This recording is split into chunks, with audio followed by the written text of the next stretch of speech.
Buenas tardes, bienvenidos al conversatorio 27 de enero de 2023 sobre esos temas de actualidad legal laboral. Ya vamos a arrancar con la exposición. Primer tema que quiero tocar en todo caso, el de las cesantías, pues que igual es para el 14 de febrero, tengámoslo en cuenta. Se deben consignar en el fondo seleccionado por el empleado y con corte el 31 de diciembre del 2022.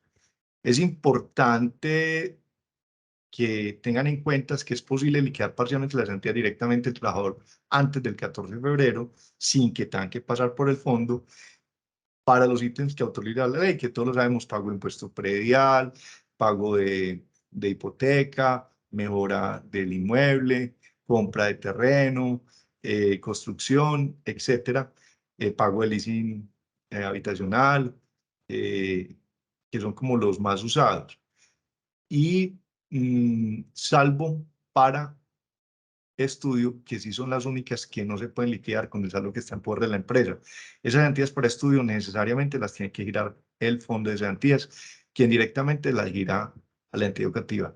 Yo les quiero hacer un llamado en este tema, porque a veces las empresas toman riesgo y dicen: no, yo le giro el cheque a la entidad educativa.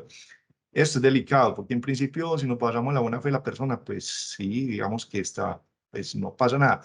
Pero la sanción que establece el artículo 254 del Código Laboral para el que liquide las cesantías por fuera de las autorizaciones que la ley prevé, la sanción que se establece es muy dura, y es que tendrá que pagarse doblemente lo pagado. Entonces tengan cuidado con eso, porque pues entonces, si alguien, usted le liquidan por fuera de la autoridad de ley y después le dice: no, yo quiero volverla a cobrar, las puede cobrar y la ley lo autoriza.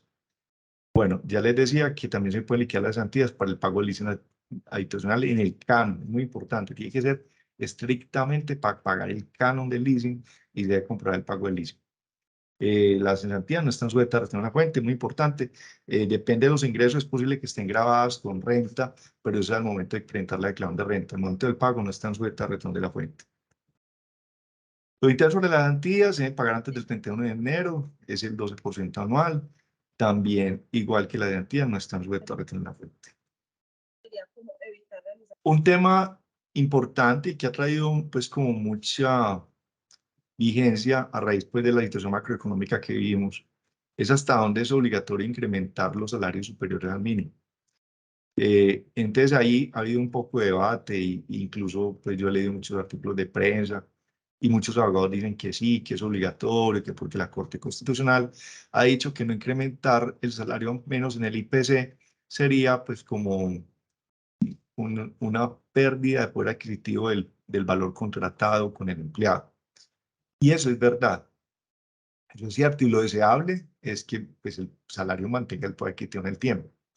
Lo que ocurre es que ya desde el punto de vista jurídico procesal, los jueces laborales solo tienen las competencias que prevé el artículo 2 del Código Penal Laboral.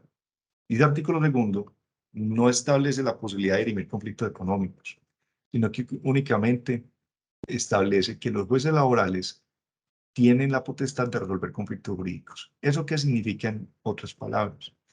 El debate sobre si incrementa o no un salario en sí mismo para que se mantenga el poder adquisitivo, ese es un conflicto económico, ese no es un conflicto jurídico. Un conflicto jurídico sería si yo no incremento el salario a un empleado porque tengo inquina con él, porque está sindicalizado o por la razón que sea, que en ese caso hay un conflicto jurídico porque es que habría una discriminación.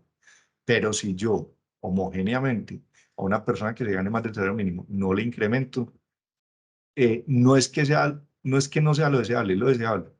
La Corte Constitucional ha dicho que el salario debe mantener el poder adquisitivo, pero los jueces laborales solo pueden mover en el rango del salario mínimo, en criterio mío, pues, y de los colegas con los que yo he tratado el tema.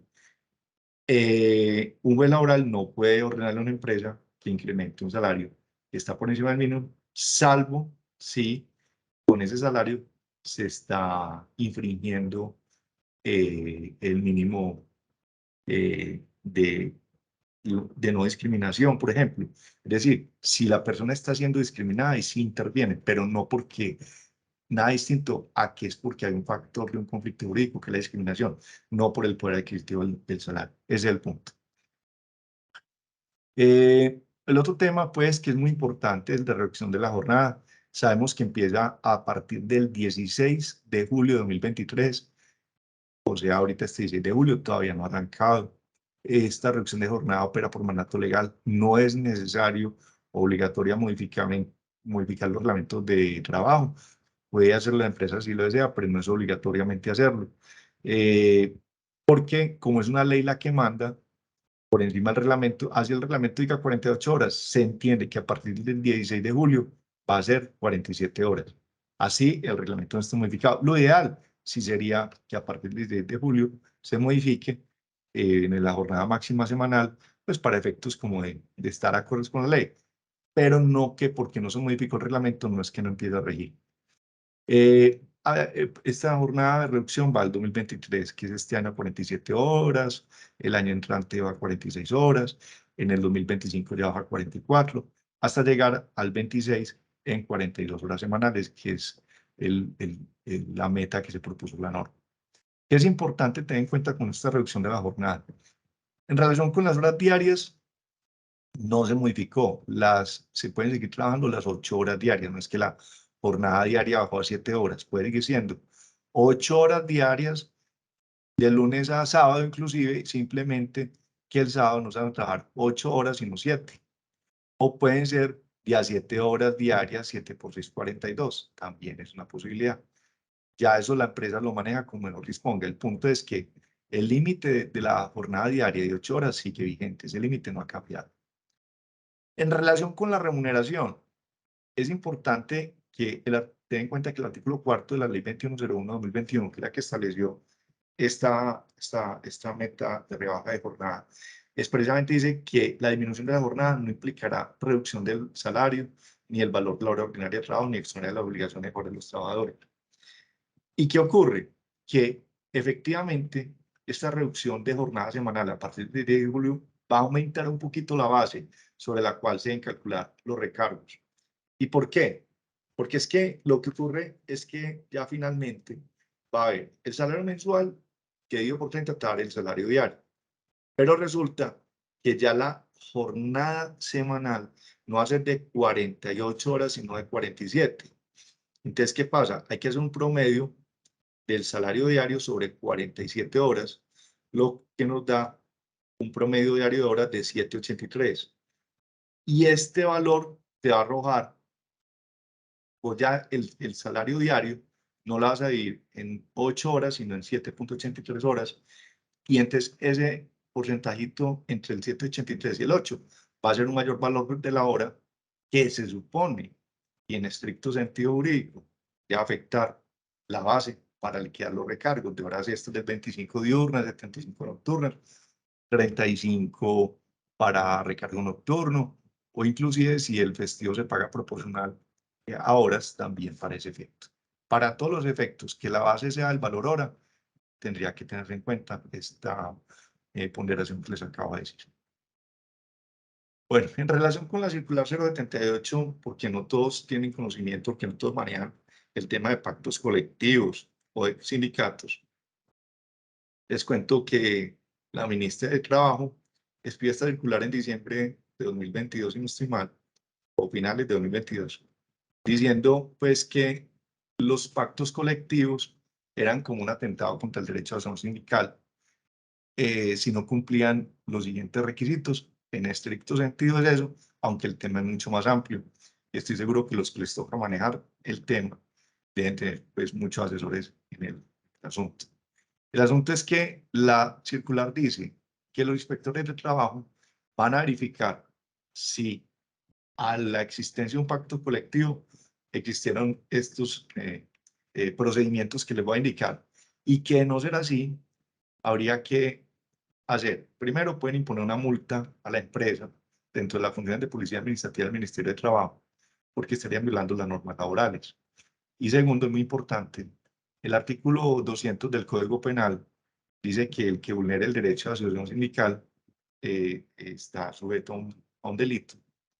Y entonces, en ese sentido, la ministra indica que inmediatamente le compulsarían copias a la fiscalía. El tema es delicado, entre otras cosas, porque básicamente el ministerio parte de la base que exigir que un trabajador que haga un pacto colectivo no esté sindicalizado es un atentado contra el derecho a acción sindical. Lo que pasa es que, visto desde otra perspectiva, un trabajador sindicalizado no puede ser parte de un pacto, porque los pactos colectivos son los que suscriben con los trabajadores no sindicalizados.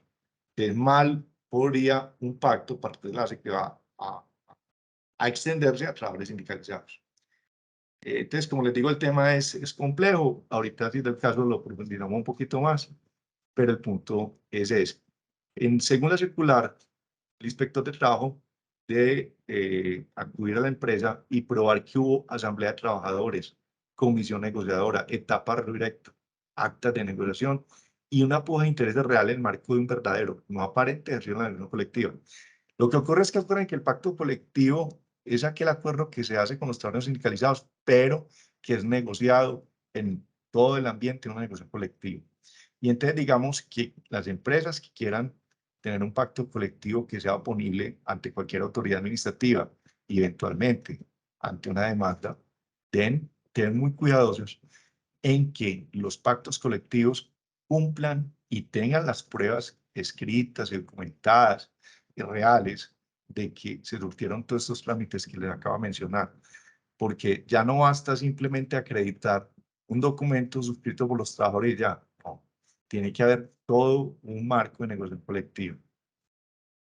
También dice la ministra en esta circular que debe cotejarse con lo previsto en la convención, de manera que el pacto no sea igual o equivalente en beneficios, que porque como los sindicatos cobran cuota sindical, se supone que la convención siempre tiene que ser mejor. Aquí pues hay un debate jurídico muy amplio, muy profundo. De hecho, siempre las convenciones son mejores que los pactos porque es que los sindicalistas gozan de unas prerrogativas que los trabajadores que hagan un pacto no lo tienen, porque ellos tienen permisos sindicales, porque tienen viáticos, porque tiene una serie de erogaciones que si usted va a cuantificar cuánto vale un pacto colectivo, cuánto vale una convención, siempre va a ser más costosa para la empresa la convención en relación con esos beneficios sindicales, independientemente que los beneficios del pacto y la convención sean iguales. Además, aquí hay un tema pues legal, porque lo que la ley prohíbe es que el pacto tenga mejores condiciones que la convención, pero no que pueda tener los mismos.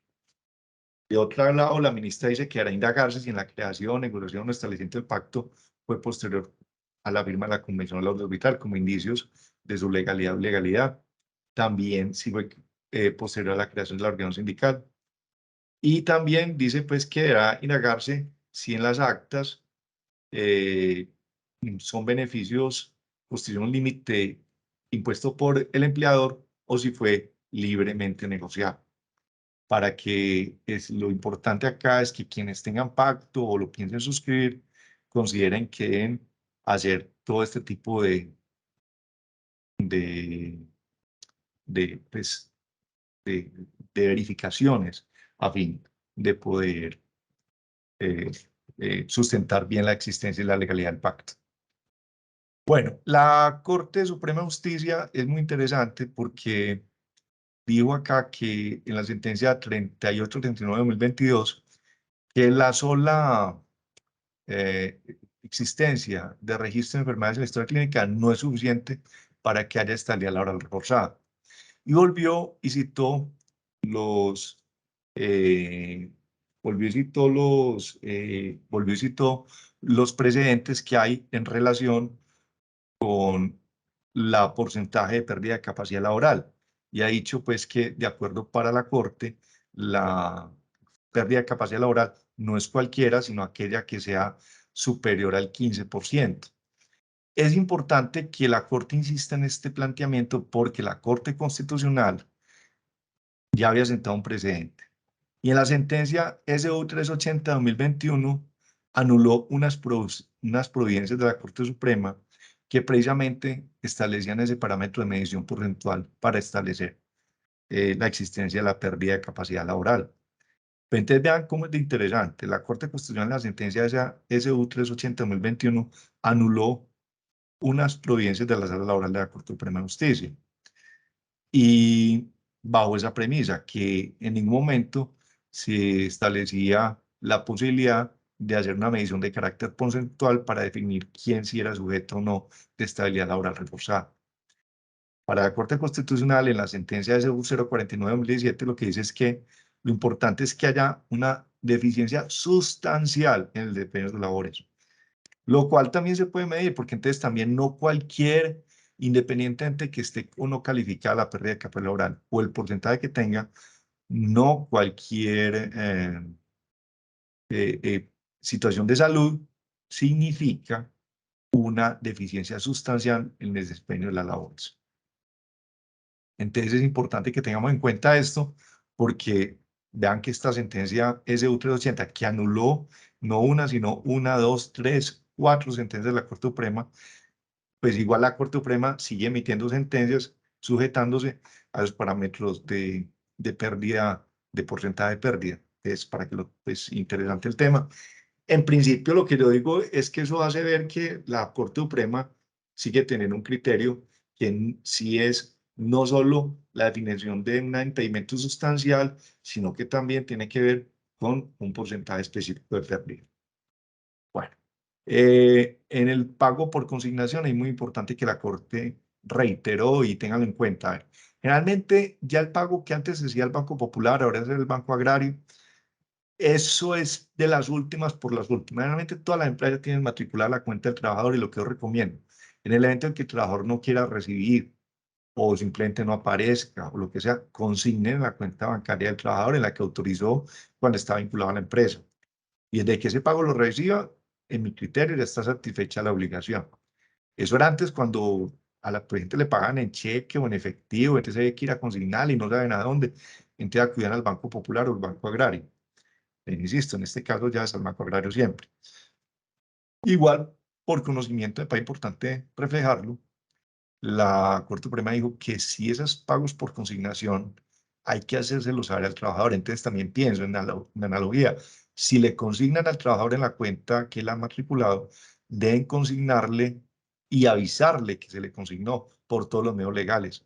Ustedes dentro de las información que recopilen periódicamente con los empleados, les recomiendo que hagan diligenciar un formulario que establezca cuál es la dirección actual, cuál es su correo electrónico, todo el mundo tiene correo electrónico personal y ojalá toda esa información esté diligenciada a mano y cuál es su celular, de manera que haya posibilidades de contacto pues, adicional cuando el día de mañana se requiera hacerle llegar una información. Muy importante que se pongan a la tarea de actualizar porque cada rato en la empresa ocurre que las pruebas se van y no tienen idea dónde contactarlos y eso es un problema.